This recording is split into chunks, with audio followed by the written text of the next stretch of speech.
Conversations for Self. My name is Simona, and here I share my personal experience and my journey with healing, self love, and happiness. Today, I want to come from the topic: can two walk together lest they agree?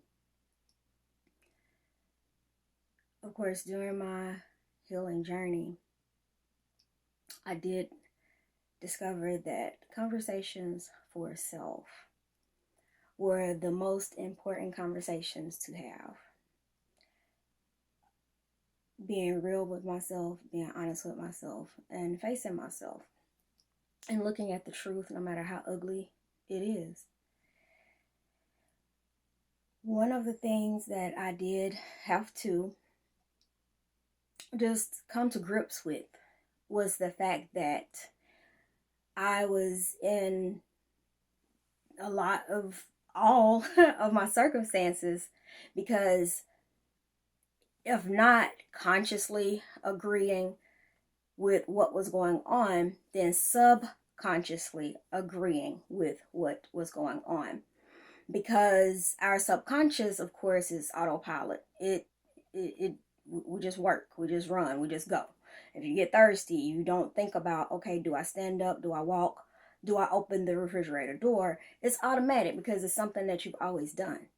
So again, it's running in the subconscious. Is definitely bad choices, so-called bad choices, bad decisions are not something that we consciously agree to. We don't look in the mirror and say, okay, I want an abusive relationship, I want a terrible job, I want to just have turmoil completely in my life.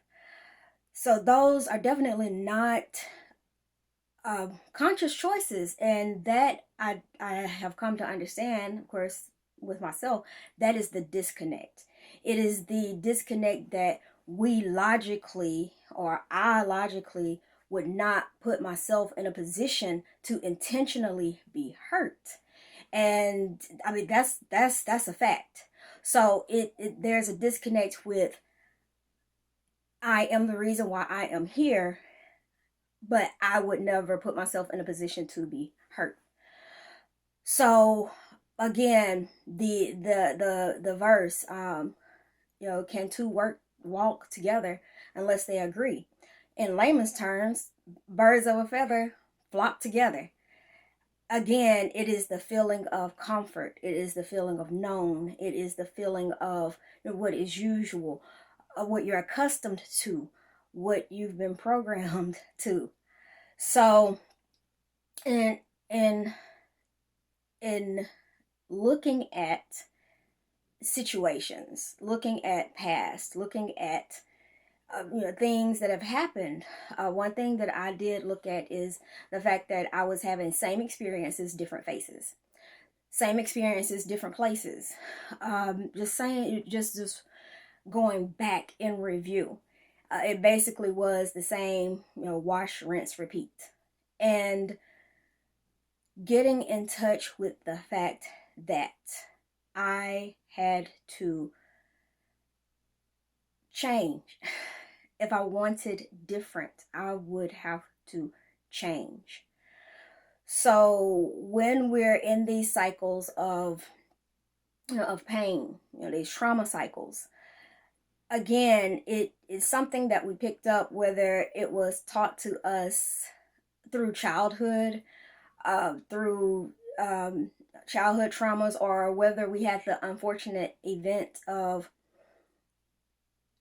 being coupled with someone who was so silently abusive, as in mental abuse, emotional abuse, that it wasn't obvious that you were being abused, but in staying in those situations, your mind is trained to look for, expect, to this is comfortable because this is what we're used to. Like this is what we're used to, so this is our comfort level. And again, none of this is a, oh, I left one abusive relationship, let me hop in another abusive relationship.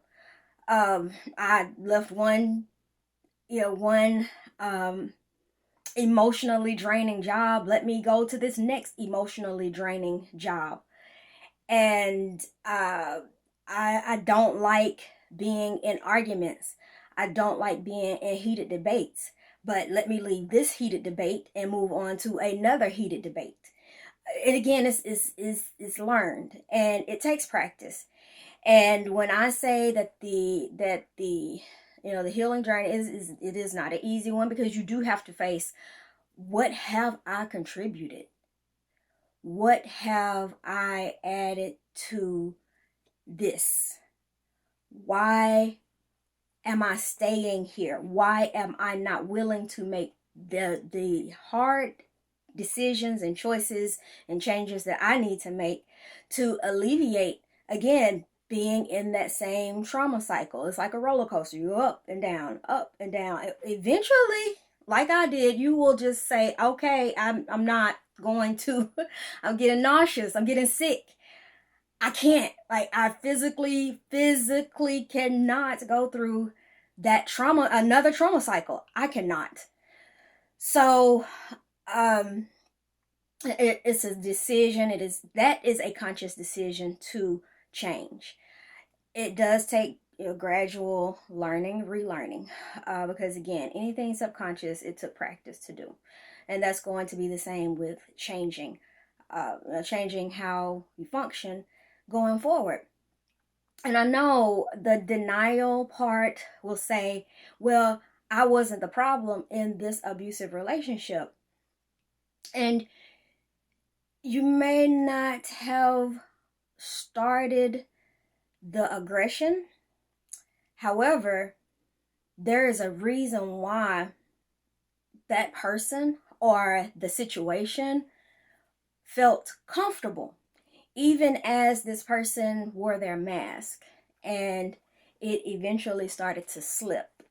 There is a reason that mask, even with the mask on, that felt comfortable, that felt welcoming, that felt good.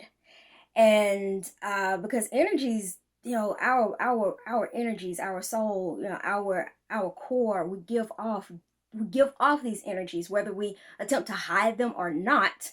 So again, the energy is there, covered up, physically covered up, the energy is still there. So again, it feels familiar. So that is what you're drawn to. That was what I was drawn to. So again, I did have to say, what is my part? What is my part in being in this situation and being in this, this broken place? And of course, as a man thinketh, so that is what he is. So again, that goes back to, what is the self-talk? What is the self-talk? What conversations, what actions, what are we repeating to ourselves? And again, that goes back to conversation for self. What am I replaying? What have I rehearsed and I am now acting out? So again, birds of a feather flock together. You attract what you are. All of those things that really point to, what is your internal comfort level? What is your comfort level? Dig deep. Peel back the layers of the onion like I had to do, and find out what patterns need to be broken, what changes need to be made, what adjustments should be made to break the pattern. Because again, as I always say and end in my videos, in order to have a happy, fulfilled, a truly happy, truly fulfilled life, truly successful life, self-love, true self-love, and total emotional healing are both very, very, very necessary.